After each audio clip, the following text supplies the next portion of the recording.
Excellency, it is a very special pleasure to welcome you to the premises of the OECS Commission and to accept from you the documents accrediting you as a representative of the United Kingdom of Great Britain and Northern Ireland to the Organization of Eastern Caribbean States. Your accreditation provides member states of our organization an additional opportunity beyond the bilateral and at the multilateral levels to further the exceptionally close relations which exist between the UK and our region. Our relations with the UK are excellent and timeless. The multifaceted nature of our relationship is mirrored in historical and cultural affinities and close political and economic ties, among other things.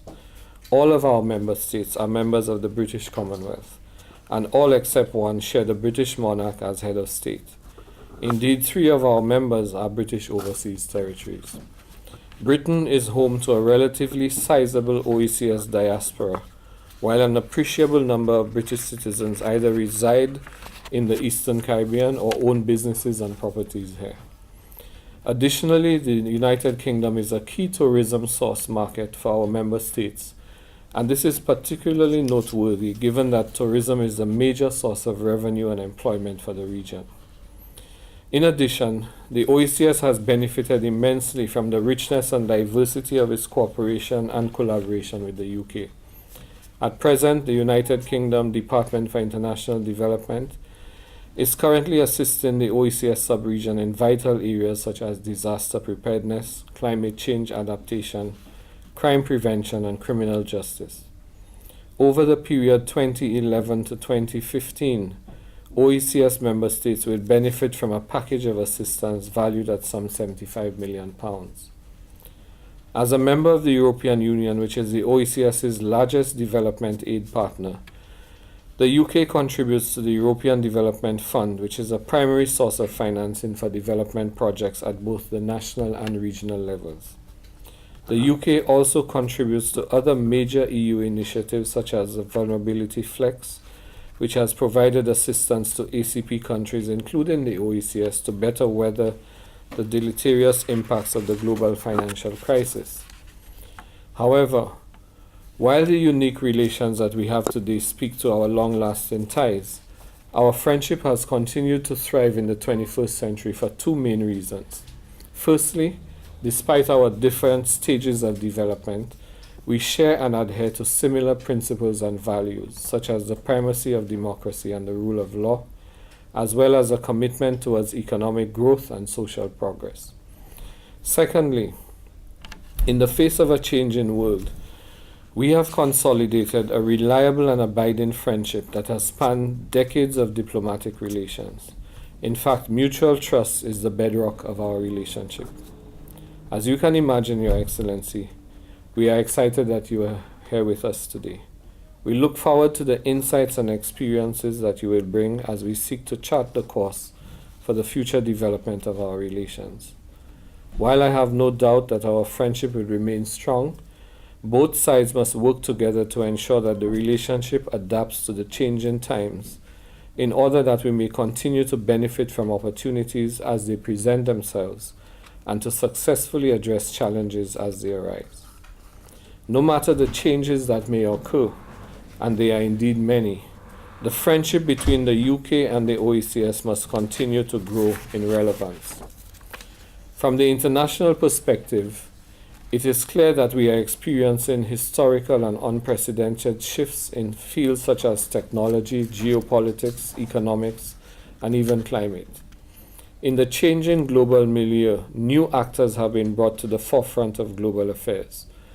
While the worst of the financial crisis is behind us, the present state of the world economy remains precarious and somewhat uncertain. Global growth has remained fragile and timid. For OECS member states, the global financial crisis and the continuing economic slowdown constituted a tremendous burden at the worst possible time. On the one hand, we are endeavoring to overcome challenges and to seek out opportunities in respect of the implementation of the EU CARIFORUM Economic Partnership Agreement. In addition, the classification of OECS member states as upper middle income countries has resulted in a marked decrease in our access to concessionary financing. It is precisely at such times that the notion of relevance in friendship is forced to the fore. It is our sincere hope that the United Kingdom can use its influence in international financial institutions, in the G20 and other similar fora, to encourage a review of this categorization, given the unique structural issues and the resulting challenges faced by small island developing states. For years, OECS member states voiced their concern regarding the UK's air passenger duty, an imposition which has led to increased airfares for British holidaymakers, and which has led to a significant extent countered regional efforts to recover pre-recession tourism levels.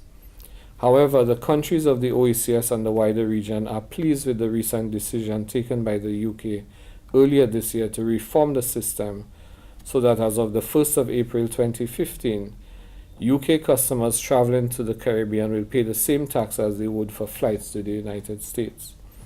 This development is good news for Caribbean destinations. Excellency, as you are no doubt keenly aware, our societies have had to face serious difficulties as a result of our insertion into the world economy. During the last decade, globalization and its prescriptions have resulted in an increasingly dynamic environment where the small and vulnerable nations of the OECS have often found themselves to be at great risk. In 2010, member states ratified the revised Treaty of Basel to establish the OECS Economic Union. As we continue to integrate the OECS sub-region through the removal of restrictive barriers between national economies, we simultaneously improve our capacity to integrate with the rest of the world. This will allow member states to capitalize on opportunities that would not easily be accessible to them individually. In the 21st century, there is an increased need for cooperation. Collaboration is not only important for the discovery of equitable solutions to common problems, but is also vital for advancement along the path of sustainable development. It is for this reason, Excellency, that the OECS hopes that its traditional friendship with the United Kingdom will continue to blossom in an international environment that is rich and plenteous, but risky and increasingly perplexing in nature.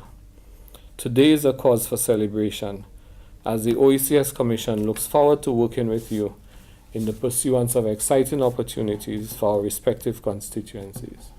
I wish you continued success in the fulfillment of your responsibilities. Thank you for those very warm words of welcome, and I thought a very rich description of the friendship between the UK and the OECS, but also a very accurate description of some of the challenges that collectively we face today, and of course, understandably, a series of asks of what that friendship should aim to deliver over the years to come. I'm very honoured to be accredited today as the United Kingdom's representative to the OECS. A few weeks ago, there was a landmark vote in the United Kingdom that I know many of you will have followed, and that vote could have seen part of our islands separated permanently into an independent sovereign state. And the British government and I personally am very pleased that Scotland voted no to independence, allowing our island nation to remain united and, we believe, stronger as a result. And I've reflected that this is similar in some ways to the situation in the Eastern Caribbean, where a group of islands are united in the OECS, allowing you to be stronger together. The campaign line that we used in the Scotland referendum in the UK was better together, and I think that's a tagline that could apply very easily to the OECS as well. We've seen how the common currency across the OECS has helped provide financial stability during tough times. We've seen the benefits to individual islands from the freedom of movement of people and goods, and we hope to work with you in the years ahead on strengthening and deepening cooperation within the OECS as well as externally with partners like the UK, so that your islands can fulfil what we would describe as their abundant potential. As I said, the UK really values its close relationship, indeed its friendship, with the countries of the Eastern Caribbean. And one of the ways, as you mentioned, Director General, that we're demonstrating our continued commitment is through our bilateral aid programme. Our assistance has increased to £75 million in the 4 years running to 2015, and the Department for International Development in the UK focused their support on three broad areas. And again, I was reassured to see that our areas of focus are the ones that you mentioned.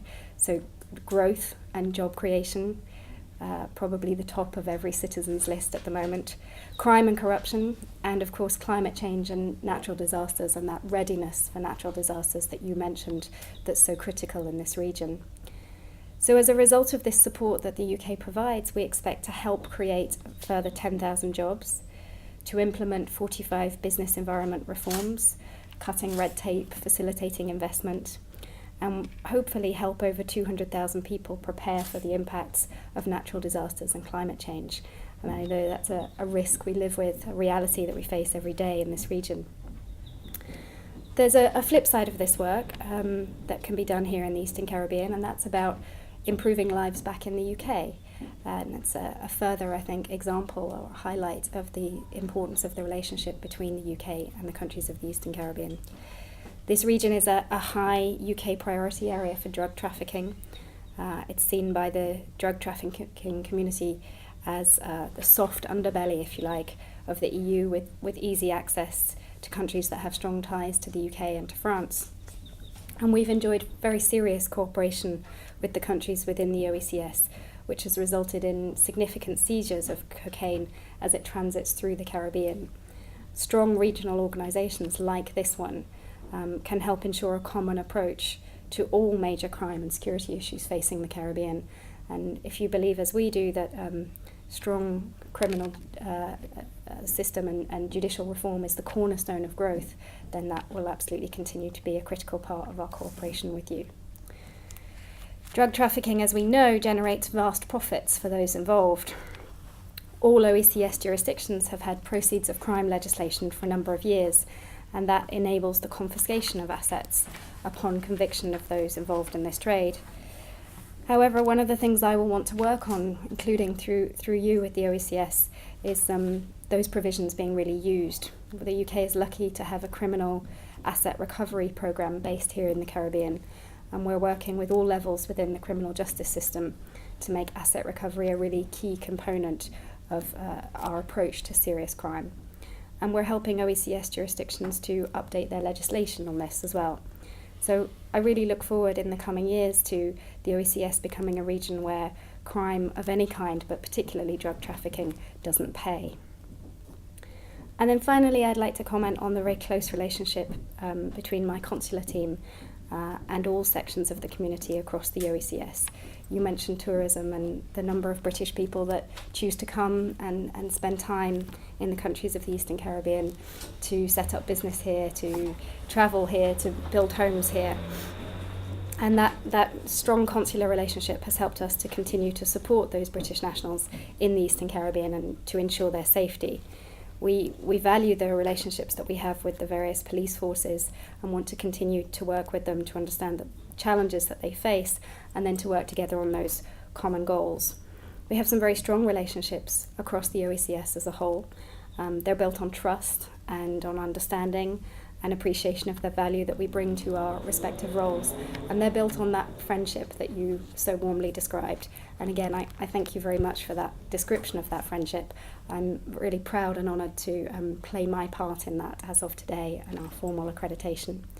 So together, I believe, united in the OECS, the Eastern Caribbean states are stronger.